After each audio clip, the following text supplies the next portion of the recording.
Hello friends, welcome to ஆரோக்கிய சமையல். நம்ம இன்னைக்கு வந்து டீ போட டைம்ல எப்படி ஒரு குயிக்கா ஒரு ஈவினிங் ஸ்நாக்ஸ் பண்ணலாம் அப்படிங்கறத பார்க்க போறோம். வாங்க எப்படி செய்யலாம்னு பார்க்கலாம். ஒரு பெரிய வெங்காயம் வந்து நல்ல பொடி பொடியா கட் பண்ணி வச்சிருக்கேன். இதை வந்து நம்ம ஒரு மிக்சிங் பவுல்ல போட்டுக்கலாம். நமக்கு தேவையானது பாத்தீங்கன்னா இன்னைக்கு வெங்காயம் மட்டும் வச்சுதான் நம்ம இந்த ஸ்நாக்ஸ் பண்ண போறோம். இது வந்து ரொம்ப டேஸ்டா இருக்கும். இது கூடவே வந்து 2 பச்சை மிளகாய் வந்து மிக்சியில வந்து அரைச்சு வச்சிருக்கேன். இதையும் நம்ம இது கூட போட்டுக்கலாம். நீங்க இதுக்கு பதிலா பொடியா கூட கட் பண்ணி சேர்த்துக்கலாம். 1 கப் அளவுக்கு கடலை மாவு எடுத்து வச்சிருக்கேன். இதையும் நம்ம இதுல போட்டுக்கலாம். ஒரு 1/4 கப் அளவுக்கு அரிசி மாவு எடுத்திருக்கேன். இதையும் நம்ம இது கூட போட்டுக்கலாம். நீங்க கடலை மாவு எவ்வளவு எடுக்கீங்களோ அந்த அளவு பொறுத்து அரிசி மாவு சேர்த்துக்கோங்க. தேவையான அளவு உப்பு சேர்த்துக்கலாம். ஒரு 1/4 டீஸ்பூன் அளவுக்கு பேக்கிங் சோடா போட்டுக்கலாம். நம்ம பேக்கிங் சோடா சேர்க்கும் போது நம்ம போண்டா வந்து நல்ல சாஃப்டா இருக்கும். அதுக்கு வேண்டியதான் பேக்கிங் சோடா சேர்த்திருக்கேன். ஒரு 1/4 டீஸ்பூன் அளவுக்கு பெருங்காயத்தூள் சேர்த்துக்கலாம். ஒரு 1/4 டீஸ்பூன் அளவுக்கு காஷ்மீரி மிளகாத்தூள் எடுத்திருக்கேன். இதை நம்ம இது கூட போட்டுக்கலாம். நம்ம பச்சை மிளகாய் வந்து சேர்த்திருக்கோம். நான் வந்து கொஞ்சம் கலருக்கு வேண்டி இந்த காஷ்மீரி மிளகாத்தூள் சேர்த்திருக்கேன். இது எல்லாம் போட்டுட்டு நம்ம கை வச்சு நல்லா மிக்ஸ் பண்ணிக்கலாம். நம்ம இந்த மாதிரி மிக்ஸ் பண்ணும்போது அந்த வெங்காயம் வந்து கொஞ்சம் தனித்தனியா வரும். இப்ப பாத்தீங்கன்னா நான் வந்து நல்லா மிக்ஸ் பண்ணி எடுத்துக்கிட்டேன். இப்ப இதுல வந்து நம்ம தண்ணி சேர்த்து மிக்ஸ் பண்ணிக்கலாம்.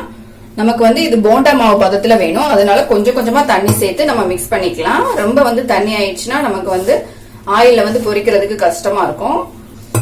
நம்ம கையில எடுத்து போடுற அளவுக்கு மாவு வந்து இருக்கணும். அந்த அளவுக்கு நம்ம தண்ணி சேர்த்து மிக்ஸ் பண்ணிக்கலாம்.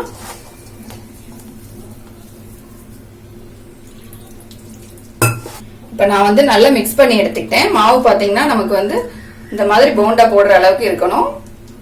இப்படி இருந்தாதான் நமக்கு ஈஸியா இருக்கும் ஆயில்ல ஃப்ரை பண்ணி எடுக்கிறதுக்கு. நம்ம இப்ப இந்த மாவு வந்து எடுத்து வச்சிடலாம். நான் ஸ்டவ் ஆன் பண்ணிட்டு கடாயில வந்து பொரிக்க தேவையான அளவு எண்ணெய் ஊற்றி வச்சிருக்கேன். எண்ணெய் வந்து நல்லா சூடாயிடுச்சு. இப்போ ஒரு கரண்டியில வந்து கொஞ்சமா நம்ம ஆயில் எடுத்துக்கலாம். நல்லா சூடான எண்ணெய் எடுத்துட்டு நம்ம மிக்ஸ் பண்ணி வச்சிருக்க இந்த மாவுல வந்து ஊத்திக்கலாம்.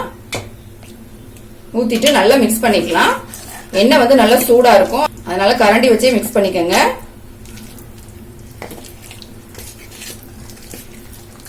சூடான எண்ணெய் ஊத்தும் போது இந்த போண்டா வந்து இன்னும் வந்து நமக்கு நல்ல டேஸ்டாவும் நல்ல சூப்பரா கிறிஸ்பியாவும் இருக்கும். நம்ம எண்ணெய் ஊத்தி மிக்ஸ் பண்ண பிறகு நம்ம வந்து மாவு வந்து கொஞ்சமா கையில எடுத்துக்கலாம். கையில எடுத்துட்டு நம்ம போண்டா மாதிரி இதுல போட்டுக்கலாம். ஆயில் வந்து நல்லா சூடா இருக்கும். அதனால வந்து பொறுமையா இதுல கொஞ்சம் கொஞ்சமா எடுத்து போட்டுக்கலாம். நம்ம உங்களுக்கு சின்னதா வேணும்னா கொஞ்சம் சின்னதா போட்டுக்கோங்க. இல்லைன்னா வந்து கொஞ்சம் மாவு அதிகமா எடுத்து கொஞ்சம் பெருசா கூட போட்டுக்கலாம். நமக்கு விருப்பமான ஷேப்ல வந்து நம்ம போட்டுக்கலாம். இதை ஆயில் வந்து நல்லா சூடான பிறகு போடுங்க. அப்பதான் வந்து நல்லா கிறிஸ்பியா இருக்கும்.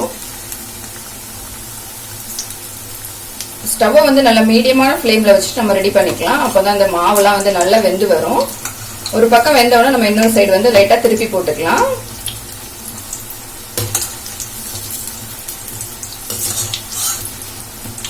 நம்ம டீ போட்டு முடிக்கிற டைம்ல இந்த ஸ்நாக்ஸ் வந்து செஞ்சு முடிச்சிடலாம். நம்ம வீட்டுல ஸ்நாக்ஸ் எதுவும் இல்லைன்னா வெறும் வெங்காயம் மட்டும் இருந்தா போதும். நம்ம வந்து டக்குனு இந்த ஸ்நாக்ஸ் வந்து ரெடி பண்ணிடலாம். இப்ப இன்னொரு சைடும் நல்லா வெந்து வரட்டும். எல்லா பக்கமே நல்லா வந்து எண்ணெயில ஃப்ரை ஆயிடுச்சு. நம்ம எடுத்துடலாம்.